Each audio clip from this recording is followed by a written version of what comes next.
Alors, j'ai la joie de vous accueillir ici aujourd'hui dans cette salle pour écouter notre ami Fabien Niezgoda pour parler de l'écologie, de la bioéthique et des limites de la technologie et de la vie humaine. Et ma première question, déjà, Fabien Niezgoda, je ne sais pas si vous avez tous lu la présentation du cercle. Fabien Niezgoda, c'est un professeur agrégé d'histoire-géographie à Saint-Dié-des-Vosges.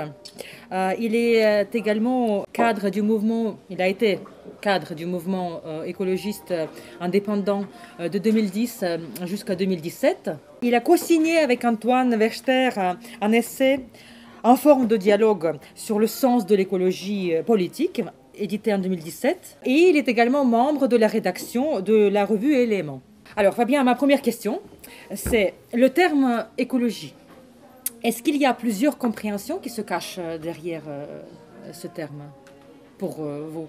Oui, pour moi, de façon générale, il peut y avoir effectivement des confusions entre deux sens principaux, même s'il ne faut pas forcément opposer complètement les deux sens, il faut en tout cas les distinguer. C'est l'écologie scientifique, d'une part, qui est la première des deux, et puis l'écologie politique, qu'on peut aussi appeler écologisme pour vraiment la distinguer. Alors, il y a évidemment des relations entre les deux, la deuxième s'appuie sur la première, mais utile de les redéfinir un peu. Bon, l'écologie scientifique, en fait, le terme est apparu justement pour la désigner. C'était Ernst Haeckel, qui était un naturaliste allemand, un biologiste allemand, disciple de Darwin, qui avait voulu trouver un nouveau terme en fait, pour désigner une étude de la nature qui ne se contente pas uniquement de décrire les différentes espèces prises isolément, mais de s'intéresser beaucoup plus à leurs interactions, leurs relations, c'est-à-dire que c'était l'idée d'une pensée systémique. On pouvait comprendre l'évolution des espèces uniquement quand on regardait leurs relations entre elles, la relation à leur milieu, la relation aux autres espèces. Et donc voilà, l'écologie d'abord, c'est cette pensée systémique qui permettait de mieux comprendre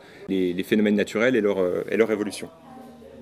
Donc voilà, une pensée assez ancienne finalement, née au XIXe siècle, qui a continué à se développer par la suite, une branche des sciences naturelles, et sur la base donc, des observations scientifiques nées dans ce cadre-là, de plus en plus alarmantes au fur et à mesure que les dégâts de la société industrielle se sont multipliés, est née une prise de conscience politique qui s'est appuyée sur ces constats-là, alors qui apparaît progressivement, qui se structure notamment à partir des années 60. Alors, on est au cœur des Trente Glorieuses et on commence donc à avoir de plus en plus d'effets visibles d'effondrement de la biodiversité, on commence à se poser la question de l'effondrement des ressources, etc. Et donc c'est là que se structure ce qu'on appelle l'écologie politique, ou du coup les écologistes au sens courant du terme, qui ne sont pas forcément donc toujours des écologues, c'est-à-dire des scientifiques de formation, même si ils peuvent très bien avoir les deux casquettes. L'écologie donc politique est plutôt née comme une volonté de mettre sur le devant de la scène les diagnostics et trouver des solutions par rapport à ces différents problèmes. Et donc l'écologie politique s'est structurée également comme une force à part entière, au départ qui se voulait indépendante des différents camps politiques existants, donc gauche et droite, dans la mesure où les idéologies existantes ou les partis existants ne semblaient pas armés idéologiquement pour admettre en fait tous les problèmes que posaient les constats. Le camp libéral d'une part, le camp socialiste d'inspiration marxiste d'autre part, ne semblaient pas à même de prendre en compte les problèmes posés par l'étude des problèmes écologiques, d'où l'apparition donc, de l'écologie politique comme nouvelle force. Fabien, l'écologie, pourquoi ce domaine aujourd'hui il est associé souvent à la politique de gauche? Pourquoi l'écologie est forcément...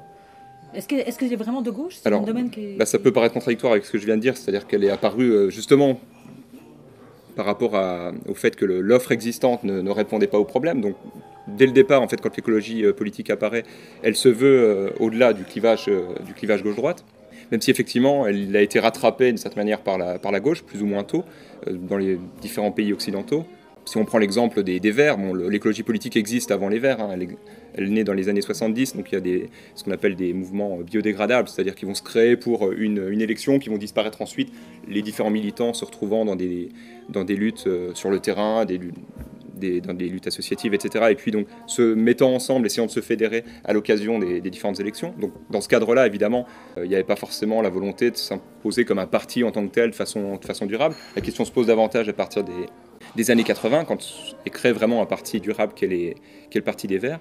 Et pendant une dizaine d'années, en fait, les Verts ont su garder une certaine indépendance, même si dès les années 70, on avait quand même une association qui pouvait exister dans les esprits entre l'écologie et la gauche. Et puis à partir des années 90, là, les Verts ont été définitivement récupérés par des militants de gauche, se sont associés aux autres partis de gauche, comme le Parti socialiste. Et donc cette association, elle s'est marquée durablement.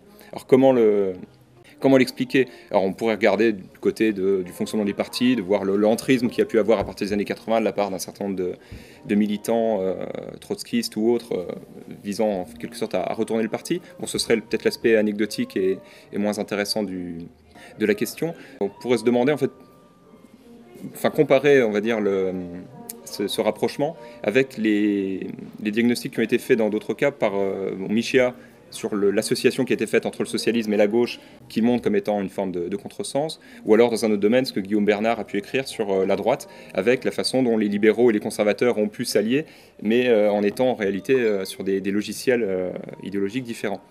Et donc on pourrait en fait se calquer un petit peu sur ces deux autres exemples pour se demander pourquoi donc l'écologie a été associée à la gauche. Alors ça peut-être en lien avec le contexte de la guerre froide qui a tendance à bipolariser, c'est-à-dire que l'écologie politique étant porteuse d'une critique assez radicale du capitalisme, assez logiquement on pouvait se dire, même si ce n'est pas la critique socialiste marxiste, c'est plutôt dans ce camp-là que se situe l'écologie et pas dans le camp conservateur et libéral, vu comme un tout, alors que précisément, donc Guillaume Bernard ou d'autres le montrent bien, c'était aussi une alliance de circonstances en quelque sorte liée à la guerre froide. Donc même si à l'époque de la guerre froide, dans les années 70 par exemple, l'écologie se veut encore indépendante, malgré tout, elle a un certain nombre d'éléments de dialogue avec les marxistes. On n'est pas marxiste, mais malgré tout, on a quand même une critique du capitalisme à porter qui amène l'écologie de ce côté-là. Donc ça peut être lié à ces circonstances-là. Il y a une autre dimension également qui a été mise en avant par Jean Jacob, qui avait écrit il y a une vingtaine d'années un livre qui s'appelait Histoire de l'écologie politique, où il essaye de montrer justement comment l'écologie a évolué et pourquoi à partir des années 90 elle a fini par être principalement associée à la gauche. Et il distingue dans la préhistoire en quelque sorte de l'écologie politique, dans les réflexions des années 60-70, deux grandes tendances, dont l'une finalement l'a remporté sur l'autre, qu'il appelle le naturalisme conservateur d'une part, porté par la figure de Robert Reinhardt, par exemple, qui était un naturaliste suisse, observateur de la nature, et qui avait donc réfléchi dès les années 30, surtout les années 40, à la destruction opérée par le système industriel et productiviste. Et donc sa démarche est conservatrice parce qu'il est vraiment dans l'idée d'essayer de préserver une nature assez idéalisée de l'empreinte croissante des hommes. Mais il y a d'autres penseurs évidemment de l'écologie, et dont un que Jean Jacob identifie comme étant à l'origine de l'autre pôle, qui est Serge Moscovici, le père de Pierre Moscovici. Et Serge Moscovici, lui, représente ce que Jean Jacob appelle le naturalisme subversif. C'est-à-dire que l'idée que les lois de la nature, que Robert Reinhardt avait tendance à voir de façon un peu figée, qu'il l'a amené à prendre dans les domaines sociétaux des positions conservatrices, contre le cosmopolitisme, contre les déviances morales, etc. Au contraire, chez Serge Moscovici ou ceux qui se réclamaient donc de ce qu'on peut appeler le naturalisme subversif, il y a l'idée que finalement la vie, la nature, c'est une évolution constante, et donc les différents mouvements, en quelque sorte, sont bons à prendre. Alors évidemment, il y a les éléments qui vont dérégler complètement le système et qui vont être critiqués par ces militants-là, dès lors qu'ils se disent écologistes et qui donc posent un regard quand même inquiet sur un certain nombre d'évolutions. Mais par ailleurs, ils vont poser sur la société humaine un regard qui est beaucoup plus ouvert au changement, en quelque sorte. Et donc là, on a la racine philosophique, en quelque sorte, de la façon dont les Verts se sont associés à un certain nombre de combats sociétaux qui peuvent paraître complètement hors sujet par rapport au cœur de cible de l'écologie, c'est-à-dire là, quand ils sont sur la défense des sans-papiers, quand ils sont sur la dépénalisation des drogues douces, le mariage pour tous, etc. On peut dire, mais ils ne parlent pas d'écologie, d'une certaine manière quand même, parce qu'ils se réfèrent, qu'ils le sachent pour certains ou qu'ils le fassent de façon inconsciente par d'autres, à une certaine vision subversive, en tout cas d'une évolution prise comme ne devant pas être freinée par une forme de conservatisme. Donc, mais il y a malgré tout dans l'écologie au départ ce pôle-là représenté par Robert Reinhardt et ses disciples comme Antoine Wechter, une dimension très conservatrice, qui dans d'autres pays d'ailleurs a été moins phagocytée qu'elle ne l'a été en France. Merci Fabien. Et pour maintenant partir de la politique et arriver vers la vie de la société, quels sont les véritables problèmes aujourd'hui de l'écologie ? Alors, la question peut être un peu trompeuse parce qu'on pourrait avoir l'impression qu'il y a si on dit les véritables problèmes, c'est qu'il y aurait de faux problèmes et d'autres qui le seraient davantage. Mais n'y a-t-il pas de faux problèmes ? Pas forcément. Déjà, l'écologie, elle est systémique. C'est-à-dire qu'on peut difficilement segmenter tout à fait et puis prioriser complètement les différents sujets comme s'ils étaient indépendants les uns des autres. Alors, il y a de nombreux problèmes finalement qui sont souvent connectés les uns aux autres. Alors, si on les liste, il y a l'épuisement des ressources, qui est diagnostiqué en quelque sorte dès le début des années 70 par le Club de Rome. Et bon, on a quand même des problématiques sur la déplétion des ressources pétrolières, des différents minerais, etc., qui se confirment, même si évidemment l'augmentation du prix fait qu'on va être davantage porté à investir, qu'on va trouver d'autres gisements. Bon, malgré tout, il y a quand même une tendance à se rapprocher d'un pic ou à le dépasser pour le pétrole conventionnel. Si on laisse de côté le pétrole de schiste, bon, ça fait plus de 10 ans en fait qu'on a déjà dépassé le pic. Donc il y a ce sujet de l'épuisement des ressources, qui est évidemment le socle même de la croissance économique. Donc on peut difficilement considérer que c'est un sujet secondaire. Il y a le problème du climat, évidemment, alors, qui est peut-être trop médiatisé dans le sens où on le met en avant, mais ça ne voudrait pas dire que c'est pour autant un faux problème, même si une insistance un peu monomaniaque peut occulter d'autres problèmes, et ça peut être un peu gênant. Autre problème, c'est par exemple l'effondrement de la biodiversité. Les deux sujets peuvent avoir des liens entre eux, mais on peut aussi observer la question de la biodiversité sans la rattacher uniquement à la question du réchauffement climatique. Il peut y avoir aussi une démarche différente chez certains écologistes qui se préoccupent plus des problèmes sanitaires, des pollutions chimiques qui nuisent des perturbateurs endocriniens, etc., par exemple, avec un impact direct sur la santé des individus. Donc, voilà, finalement, les problèmes sont assez nombreux, ils sont très importants. Ce qui peut-être est, sans vouloir justement faire une liste, ce qui permet de mettre un petit peu, de donner un peu de sens à tout ça, sans forcément vouloir hiérarchiser, c'est peut-être de prendre conscience de la dimension des problèmes en faisant référence à la notion d'anthropocène, c'est-à-dire prendre conscience que depuis une date, alors qu'on peut faire varier, mais depuis le début de la révolution industrielle, ou alors on va prendre une date un peu plus récente, l'homme est devenu une force géologique et climatique majeure. On est, depuis la fin de la dernière glaciation, les géologues parlent de l'Holocène comme étant donc, la période dans laquelle on se situe, donc, qui a permis la sédentarisation et le développement de l'agriculture. Et donc un certain nombre de scientifiques, même si aujourd'hui ce n'est pas encore une ère géologique définie en tant que telle au niveau académique, c'est malgré tout un concept qui est largement retenu. Cette idée d'anthropocène, c'est-à-dire l'homme aujourd'hui est une force majeure qui perturbe son propre environnement. Voilà, c'est plutôt cette dimension-là, à mon avis, qu'il faut mettre en avant.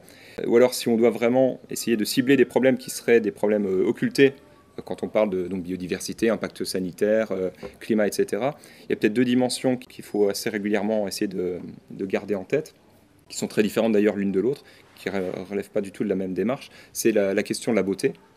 Alors, Anton Vechter a publié il y a quelques semaines un livre sur les éoliennes, donc, qui est un livre qui s'appelle « Le scandale éolien » qui critique la promotion des éoliennes. Et un des arguments, parmi d'autres, qu'il met en avant, c'est la question de l'attachement au paysage. C'est vraiment beaucoup d'écologistes, finalement, en se préoccupant de questions techniques, qui par ailleurs peuvent être parfois des fausses solutions, comme pour le cas des éoliennes, mais admettons même que ça puisse être des vraies solutions, passent parfois par pertes et profits.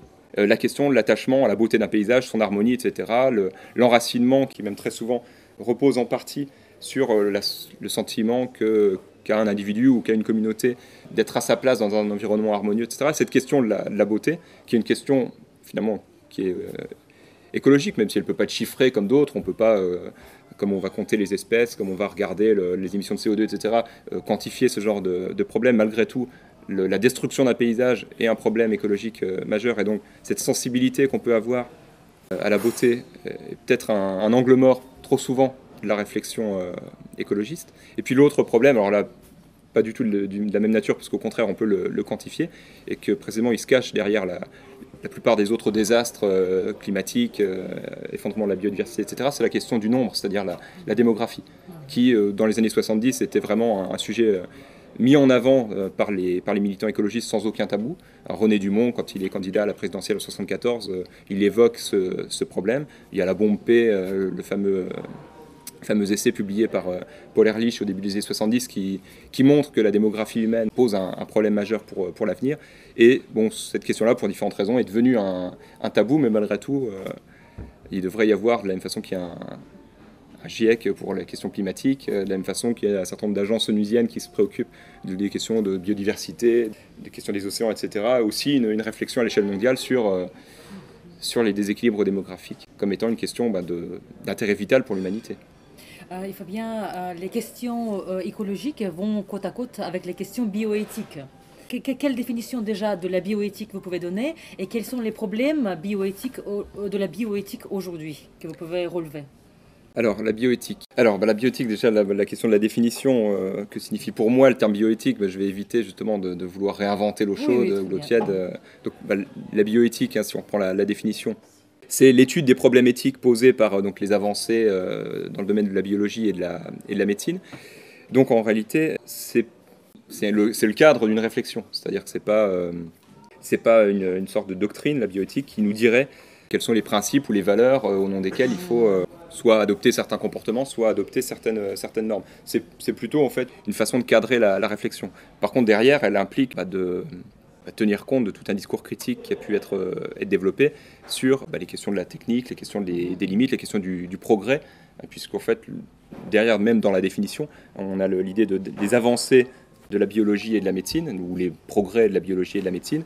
Or, la bioéthique nous amène à fixer un certain nombre de limites par rapport à ça, qu'on va ensuite définir par rapport à d'autres valeurs, qu'on va chercher en dehors de la bioéthique elle-même. Donc ça peut être des valeurs religieuses, ça peut être des valeurs philosophiques sur la place qu'on accorde à la dignité humaine, etc. Et même, Mais même les questions maintenant, les problématiques écologiques, qui finalement, il y a des solutions peut-être qui peuvent être trouvées pour les problèmes écologiques, mais les solutions qui posent des problèmes à la bioéthique. C'est possible aussi, c'est des solutions, par exemple, pour maintenant, sous prétexte de résoudre le problème d'un grand nombre de personnes vivant sur cette terre, voilà, il y a certaines mesures qui sont prises en compte, il y a les propagandes des avortements, il y a les familles qui ne sont pas très valorisées, il y a comme si on voulait qu'on soit moins sur cette terre. Donc c'est une solution écologique, mais en même temps c'est une quand même problématique bioéthique.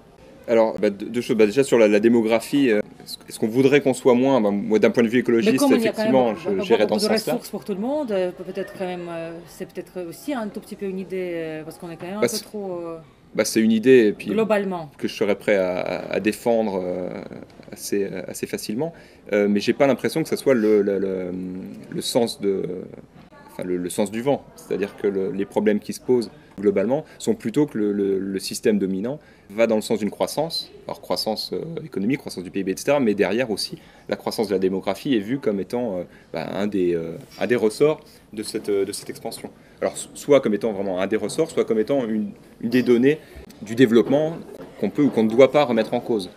Il y a quand même, je parlais tout à l'heure de la question de la démographie qui dans les années 70 était abordée par les écologistes et qui a fini par devenir tabou. C'est précisément parce que on est dans une volonté d'occulter le problème démographique. Alors, même si le Club de Rome dans les années 70 montre bien qu'il y a chez un certain nombre de dirigeants, les industriels italiens en l'occurrence principalement, une volonté de réfléchir aux limites de la croissance et de prendre en compte comme un critère important la démographie, en allant dans le sens d'une démarche malthusienne visant à résorber justement l'expansion démographique de l'humanité. Mais globalement, le cadre dominant dans lequel on est, c'est quand même un cadre qui met en avant les limitations, qui refuse de poser un certain nombre de limites, qui considère que, par exemple dans le domaine technique, ce qui doit être fait, ce qui peut être fait, doit être fait. Il y a ce qu'on appelle la fameuse loi de Gabor, qui n'avait pas de volonté morale, mais qui était plus une observation faite par Denis Gabor, qui était un physicien, un prix Nobel dans les années 70, qui avait dit, mais comme une forme de constat, que tout ce qui pouvait être fait serait fait. En gros, qu'on pouvait certes s'interroger sur certains effets négatifs, etc., et essayer de freiner les choses, mais globalement, il y a quand même quelque chose d'inéluctable. Or, de ce constat, certains tirent un certain nombre de lois morales, en quelque sorte, en disant le progrès est bon par nature.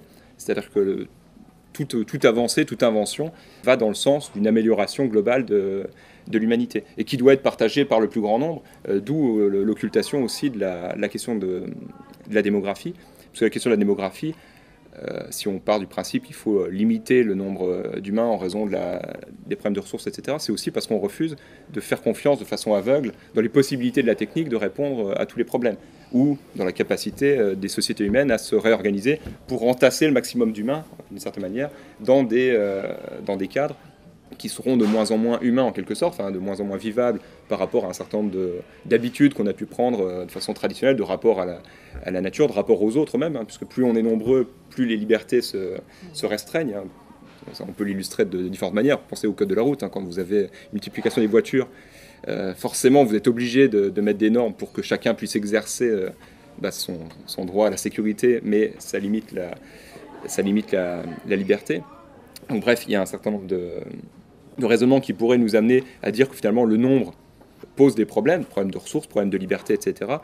Mais la démarche progressiste aveugle nous amène plutôt à dire que non, le nombre n'est pas un problème, voire que l'expansion de l'humanité en allant dans le plus, c'est finalement le sens de l'histoire, enfin, c'est quelque chose de connoté positivement, et qu'il faut dans ce cadre-là être capable, et la technologie est censée être quelque chose qui doit apporter une réponse, apporter à chacun de ces individus de plus en plus nombreux les mêmes niveaux de développement que ceux que la technologie a permis à une élite de la bourgeoisie, des pays du Nord, etc., d'accéder. L'idée, c'est on va sans arrêt essayer de dépasser les limites du développement. Et donc, voilà, pour répondre, je ne crois pas là donc, que dans ce cadre-là, les problèmes, enfin les questions d'avortement, de contraception, etc., soient présentées par le système, on va dire, dominant, comme étant une forme de réponse aux problèmes écologiques.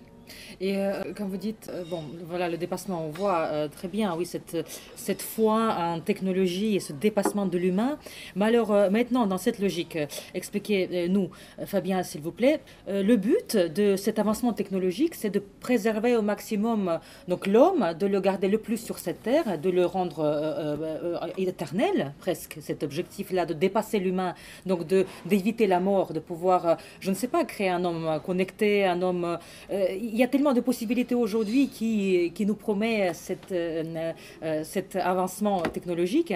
Mais alors, maintenant, si on imagine dans le futur qu'il y a cette possibilité de rendre les hommes, en tout cas, de les rendre, de rallonger leur vie sur Terre, et après il y a d'autres humains qui naissent, il y aura quand même surpopulation.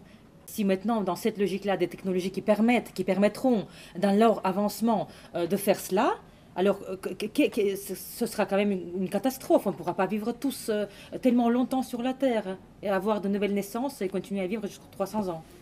Alors ça, cette réflexion-là, elle avait déjà été faite au XVIIIe siècle, en fait, par Condorcet, d'une part, et puis par Godwin. Et c'est d'ailleurs ces réflexions-là qui avaient amené Malthus à réfléchir aux limites de possibilité de cette expansion, et puis à théoriser ce qu'il appelait le principe de population, c'est-à-dire la façon dont les ressources ne pourraient pas croître aussi fortement que les humains, et que donc soit il y avait une régulation par les catastrophes, donc par la famine, etc. Et c'est la régulation naturelle qui vient naturellement réguler la société. Ça, c'était la réflexion de Malthus, qui était une réflexion assez terre-à-terre par rapport à donc, des penseurs des Lumières, qui étaient Condorcet et puis Godwin, qui eux étaient dans l'idée justement que les progrès de l'humanité pouvaient à terme aboutir à une forme d'immortalité. Il y avait l'idée, évidemment, ils n'étaient pas non plus... ils prenaient conscience du fait que si on ajoute des humains sans en ôter par la mort, il y a quand même un moment où le nombre atteindra des limites, même s'ils n'ont pas réfléchi autant que Malthus à la façon dont ces limites apparaissaient. Mais il y avait l'idée, je ne sais plus si c'était chez Condorcet ou chez Godwin, qui était formulée que l'humanité, d'elle-même, en devenant immortelle, cesserait de se reproduire, en fait. Mais c'est ce qu'on voit aussi dans le film de science-fiction Zardoz. Il y a cette idée-là aussi, une caste d'éternel. Donc il y aura une évolution, du coup l'homme évoluera dans un autre sens, il y aura toujours la nature qui aura la sagesse de réguler elle-même. Ça c'était l'utopie en fait formulée par Condorcet et par Godwin. Et vous n'y croyez pas?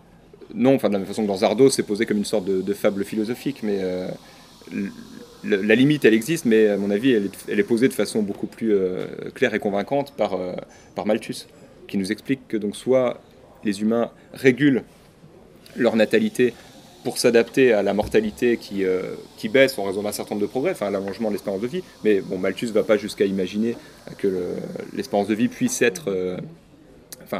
qu'on puisse aboutir à un homme éternel qui nous amène à cesser complètement la reproduction, mais simplement il constate ce qu'on a vu après avec il réfléchit dans les termes qui sont... qu'a donné ensuite la transition démographique, c'est-à-dire dans un certain nombre de pays, les pays occidentaux principalement, le fait que la mortalité se réduisant, les familles avaient tendance à adapter leur nombre à ce cadre-là. Mais ça, c'est un domaine qui est de l'ordre de l'observable. C'est pas de la spéculation comme celle du transhumanisme qui imagine donc un homme éternel et qui là en fait change fondamentalement la nature humaine elle-même. Alors que dans le cadre de la réflexion de Malthus sur des familles nombreuses, parce qu'il y a une forte mortalité et qu'il faut les remplacer, et puis des familles qui resserrent leur effectif parce que les conditions sanitaires et alimentaires permettent à chacun de vivre plus longtemps. Dans le cas des situations observées par Malthus, il n'y a pas n'y a pas de fossé anthropologique qui est franchi, alors que dans la réflexion transhumaniste, là, on change complètement ce qu'on appelle homme. C'est ça la question. Est-ce que c'est l'homme qui reste homme ou c'est déjà un autre type, d'un autre être vivant, justement? Est-ce que c'est peut-être plus l'homme dans la philosophie des transhumanistes, ce à quoi ils rêvent? Est-ce que ce n'est plus l'homme qu'on le connaissait jusqu'à là? Vraiment de son origine jusqu'à là. Est-ce qu'il y a une transition fondamentale qui peut être faite par la science pour vraiment faire une transition des humains comme on a été jusqu'à là et commencer à une autre espèce? C'est peut-être même pas forcément les humains, parce que c'est plus les humains à ce niveau-là.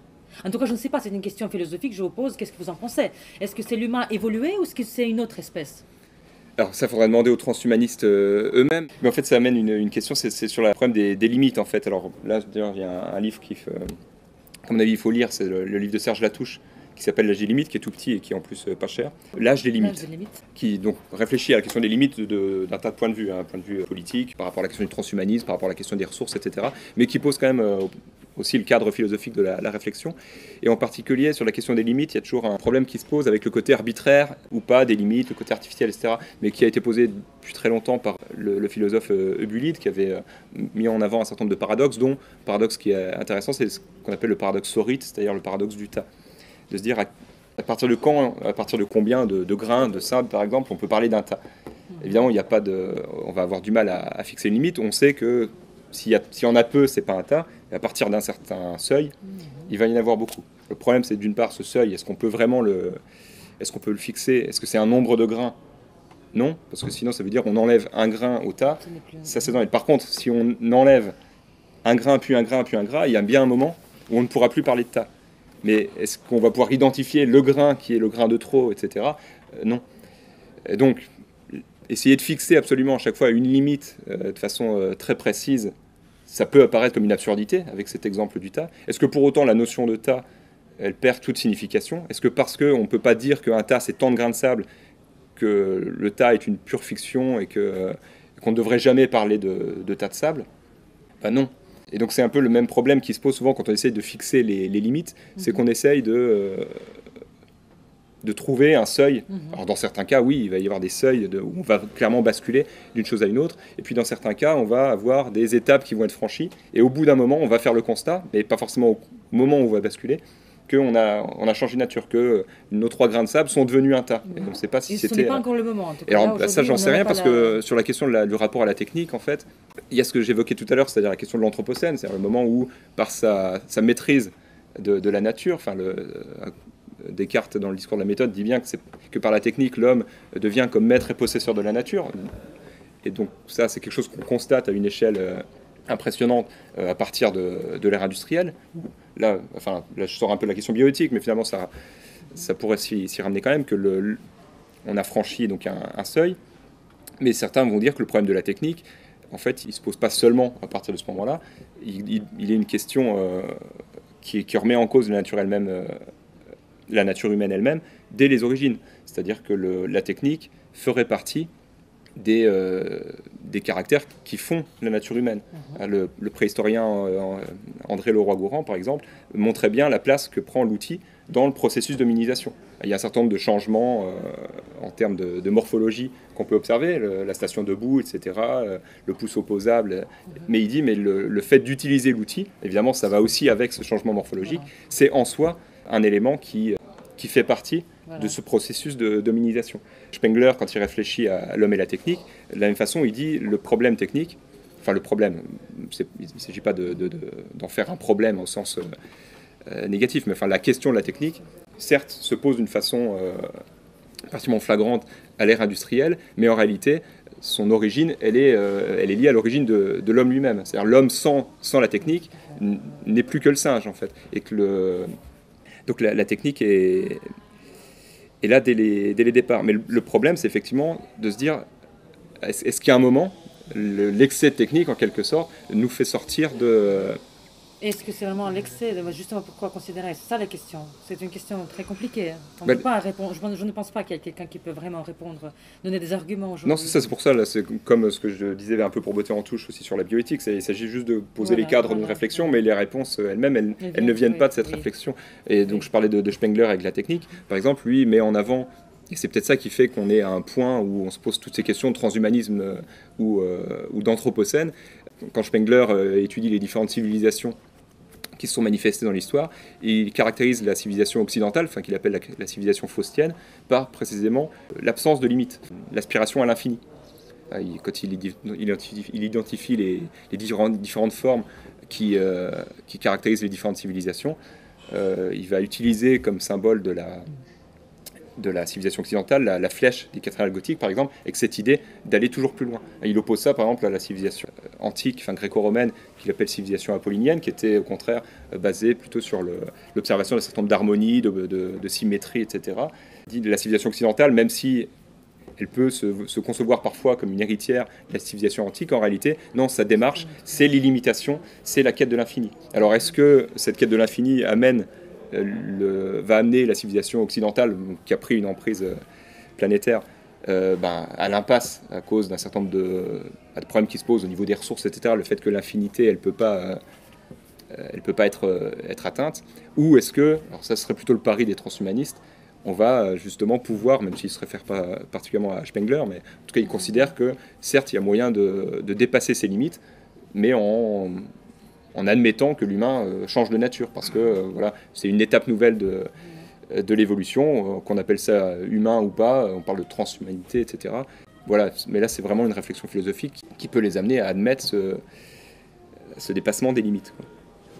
Et pour finir, peut-être vous pouvez nous aider à imaginer ou nous donner votre avis sur votre imagination de l'avenir, de la coexistence de l'homme à côté de cette technologie. Pour vous, comment vous imaginez personnellement qu'est-ce que peut-être vous avez envie d'imaginer ou vous vous amusez à imaginer ce futur lointain de l'autre humain à côté de cette technologie? Jusqu'où ça peut aller? Alors, plutôt que de faire des scénarios de science-fiction, en fait, je vais reprendre des points que j'avais évoqués tout à l'heure quand j'ai parlé de Robert Hennard d'une part, et que c'est ce naturalisme conservateur, et puis aussi ce que je disais sur la question de la beauté, qui était souvent un angle mort de la réflexion écologiste. Parce qu'a priori, donc, quand on est écologiste, on regarde un peu les différents sujets, on va avoir tendance à se focaliser sur les questions un peu quantifiables, c'est-à-dire émissions de CO2, ou l'effectif humain, ou le nombre d'espèces, l'épuisement des ressources dans les océans, etc.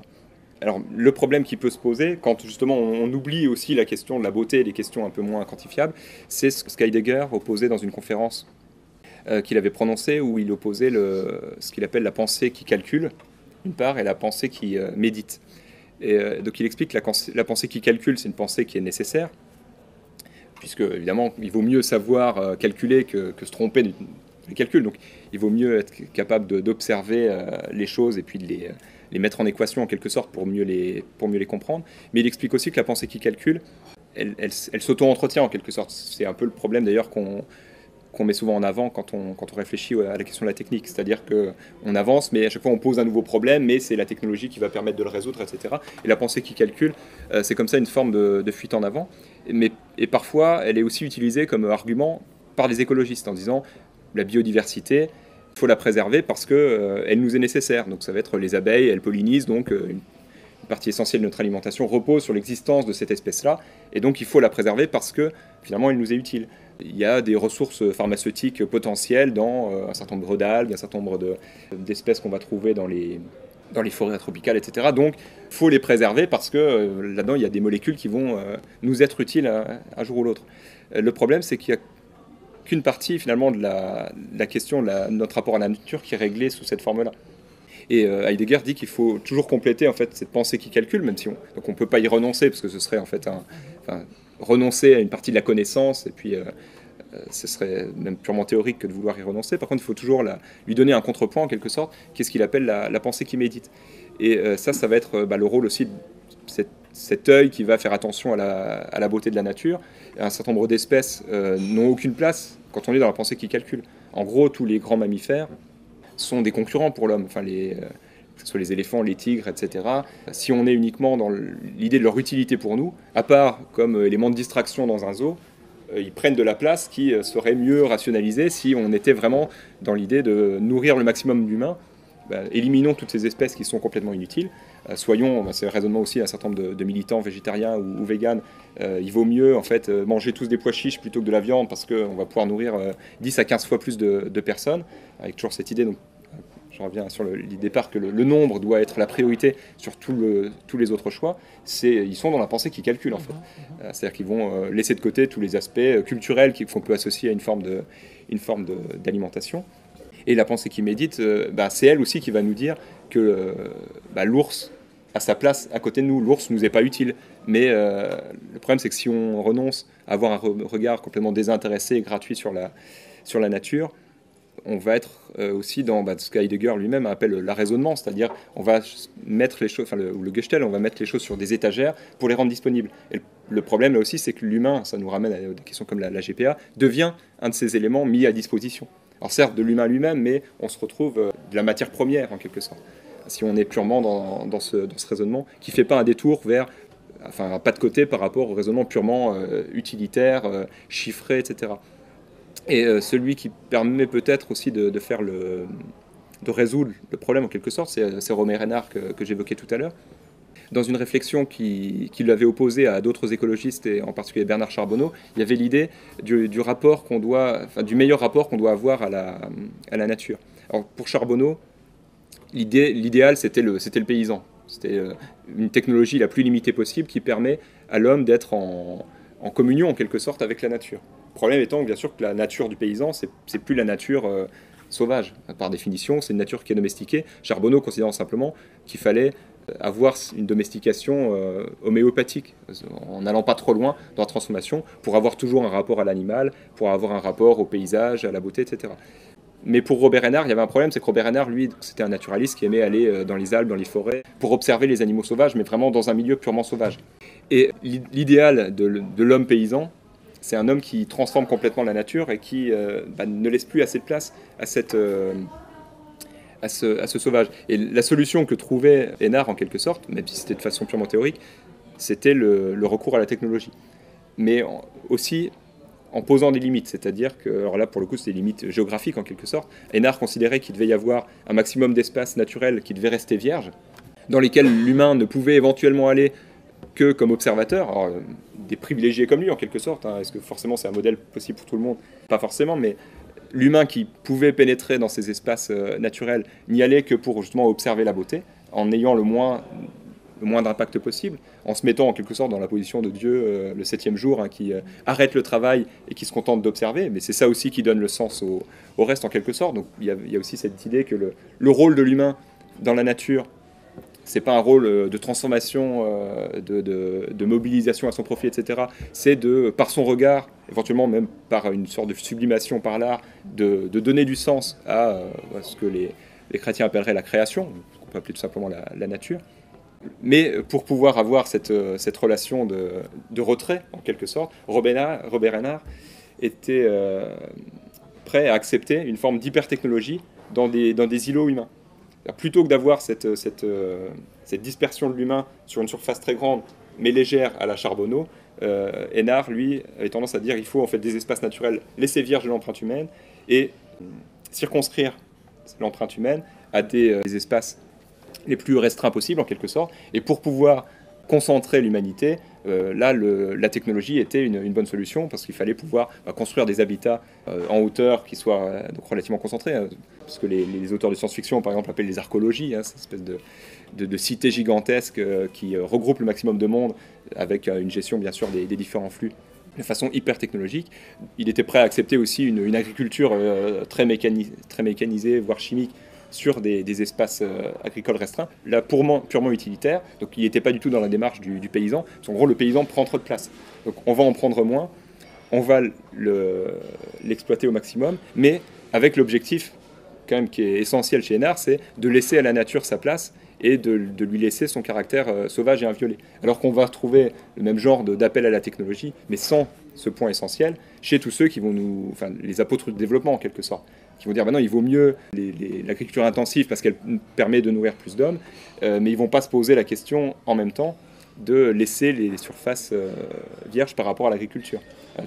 Chez Hénard, c'est cette tension-là qui est essentielle. Sinon, on est dans un discours purement technophile, développementiste, qui passe la nature par pertes et profits. Donc voilà, c'est pour ça pour dire, malgré tout, il peut y avoir une récupération de la technologie. Et il ne s'agit pas d'aller vanter une sorte d'archaïsme par principe, mais c'est une acceptation de la technologie qui, malgré tout, laisse la question de la limite au cœur. À mon avis, derrière toutes les réflexions sur la bioéthique, la technologie, etc., la question essentielle, c'est justement cette question de la limite. Donc, pas forcément la limite de la technologie, mais aussi la limite de notre rapport à la nature, etc., quoi. Et cela me fait penser, juste pour élargir un peu ce sujet de la pensée qui calcule et la pensée qui contemple, ça me fait penser à René Guénon qui parlait de la civilisation contemplative et la civilisation active, en parlant donc de l'Occident, c'est la civilisation active pour lui, et en parlant de l'Orient, c'est la civilisation contemplative, et que les deux justement ensemble, dans cette harmonie, l'un à l'autre donnent, au niveau civilisationnel, il y a un échange qui se passe, l'un qui donne plus de raison à l'autre et l'autre donne plus de sentiments, et dans ces actions-là, les pays et les civilisations peuvent coexister. Mais en tout cas, je pense que les questions comme cela sont valables pour tous les domaines. On peut imaginer à n'importe quelle échelle de grandeur après.